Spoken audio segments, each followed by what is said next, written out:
All right, what's up, guys? This is Tristan with Serenity Impact, and today, guys, our lesson is about self control. I know you guys can see the donuts in the back. Trust me, I'd love to give you some myself, but we're going to practice self control today. So, I want to get into what self control is. I just want to jump right off the back, all right? So, defining self control, it is the ability to control your behavior regardless of what you are thinking or feeling. So, guys, it doesn't matter what circumstance you're in, whether it was a circumstance that you created or, that you don't have control of. I mean, that's why it's called self control because, you can't always see the things that are coming. So, examples of self control would be, getting mad, guess you could say, if someone calls you out in the middle of like the lunchroom, and I've had someone do that before, it requires a lot of self control. You're getting yelled at by a parent, got falsely accused in class, all different random scenarios where you have to practice self control. Otherwise, the lack of, therefore, could get you in a lot of trouble. So, having self control, too, guys, it doesn't mean that you have to be cold or withdrawn or repressed or anything like that. It just means that you act appropriately. So then some of you might, be wondering, okay, so what do you mean by act appropriately? Guys, acting appropriately, in latter words, the best way I see it, just behaving according to, the standards that, the situation calls for. And as I tell a lot of the youth that I work with, it's about, behaving in the right place at the right time. Because some situations, it's not that it's wrong, it's just that you're not in the right place. And sometimes, as I just said, it's just not the right timing. So, that's something that we have to, recognize. And, when would be a good time to have self control? Places like work, school, your relationships, anywhere that you go, because, I mean, you're the person that has to work with you. You're the person who knows you. So anywhere that you go is your stage. This is your time to be practicing those things and continuously working on it. So, questions I want you guys to ask yourself: what are some of the situations in which you find it hard to have self-control? As I said earlier, it could be your relationship issues, okay? You might not have the best home life. Your boyfriend, your girlfriend might have just broke up with you, or someone that you really care. Y'all could have just had a pretty bad dispute to where one another doesn't want to deal with the other. And a lot of times those kind of situations can bring about, I guess you could say, other actions or behaviors. Another thing would be someone embarrassing you in front of your peers. I know that's a big one. No matter where you go, whether you're an adult, you're elderly, you're a child, or just like most of you guys, teenagers, nobody wants to be embarrassed in front of anyone, let alone a whole group of our peers who are going to see us day upon day. So in doing so, it creates poor judgment, of a situation. Anxiety usually gets corralled. Your, like I say, your fight or flight usually kicks in. That's a lot. Honestly, if I had to be honest, I feel like that's where a lot of the anxiety comes from. Your blood starts pumping, and you've got 100 things going on in your head at once. So you start acting without thinking, impulsive decisions. In some cases, guys, people turn to drugs. And that can cause also a lack of self-control.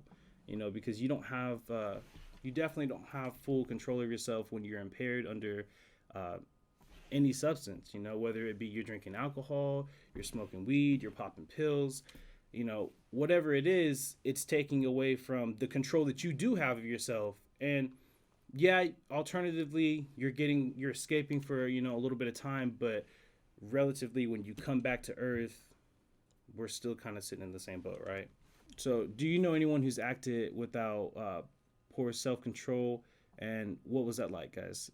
Because a lot of us, we have different environments. No one experiences the same thing. And, seeing different things in our households, at our friend's house, even out in public, guys, when you're with people and they act poor, those things, they create impressions upon you. And in, those situations, it might make you feel anxious. It might make you feel embarrassed. Heck, I mean, you might even been a little riled up yourself considering the situation. So, guys, another question I want you to ask is, does a lack of self control help you or does it hurt you? Personally, I would say that it hurts you, because even if you don't realize immediately what, your lack of self control created, the situation or the issue that was created afterwards, it usually tears at your self image. It tears at your self esteem. Obviously the way you feel about yourself, because usually if we lose control of ourselves, it's not for the better of things. There's usually an underlying bigger issue, I'd say, but the way that we output it, it's not the way that we really want to be perceived or the way that we want people to receive what we're experiencing. I don't know too many people personally who don't want to be understood, and that usually becomes a case when you start to lose self-control, as people aren't understanding you, and that those kind of perspectives or way people look at you, definitely it helps tear away at you more than the fact that you're losing self-control. So, as I was saying earlier, guys, timing is everything. Okay? Timing is everything. There's such a thing as good timing. Good timing, I guess you could say, when I walk into the office and I didn't, let's say I didn't bring any breakfast. I walk into my morning office. I didn't have any breakfast. I didn't have any coffee. And then someone's like, hey, I made a pot of coffee and, I brought some donuts. I was just like, dude, that was the right time for this. This is the right day. And we could go into other conversations and saying that has to do with energy matching up or people just on the same wavelength. But at the end of the day, it was good timing. And that's an important aspect of life. A lot of times, we're all entitled to make mistakes. We're all perfectly human. But, in doing so, we don't always have the best of timing. So then that leads me to ask, what is bad timing? Because I can tell you, a comedian doesn't know bad timing. A comedian hits his lines punctual. His or her line, sorry. So an example of, what would be bad timing would be something like laughing at a funeral, farting in a crowd at an art gallery. That's probably not the most, the best situation. It's probably a little awkward. If you've ever been in one, it's real quiet. The people are talking, but it's not loud. At least not always. Yeah, guys. I just want y'all to remember that where there is, there's good and evil, there's also good and bad timing. And that's something that you've got to take part of. You've got to hold strapped to, because, you guys are experiencing life.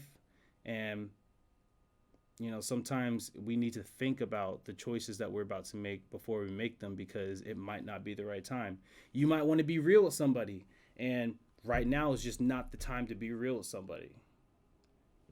So we just got to remember those things, guys. Okay, guys, so I have a short clip I want to show you guys. It's about self-control, and I'm a huge believer that we're all just big children walking around in this world.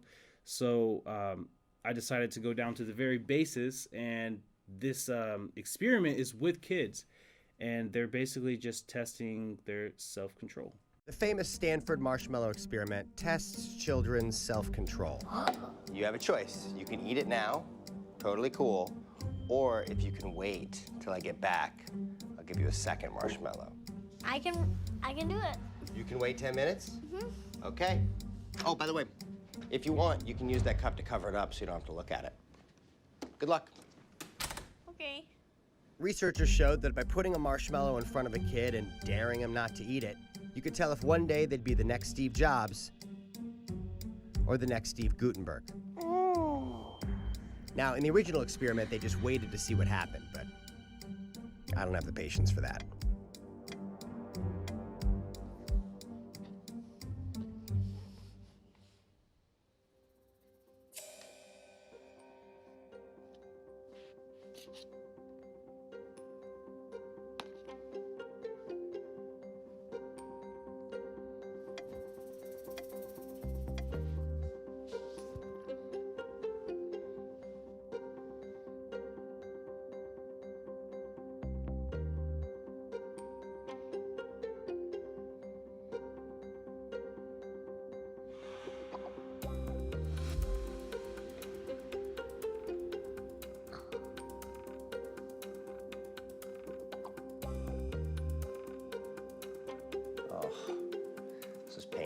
Watch.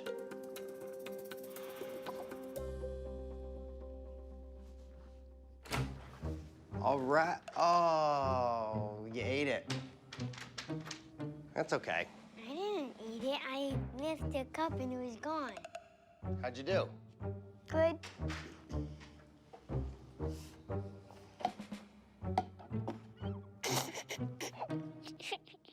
Was it good? Yeah. After I slipped the cup, it just disappeared. What disappeared? The marshmallow. Would you like another one? Yeah, it just disappeared. Oh, buddy, here. You want to eat this one? It's okay. Here, eat this one. You can eat this one. It disappeared like magic? Yeah. Well, eat this one. Tell me how it tastes. Good. Is it good? Well, we made a kid cry, so I'd say phase 1 was a success. Okay, guys, so I really hope that you enjoyed the video. I thought it was a little funny, especially when the little boy just eats the marshmallow real quick, and he's just like, Well, guys, I appreciate you guys tuning in with me today and hearing what I had to talk about. I hope that you guys have a fantastic week, and yeah, I'll see you guys next time. Bye.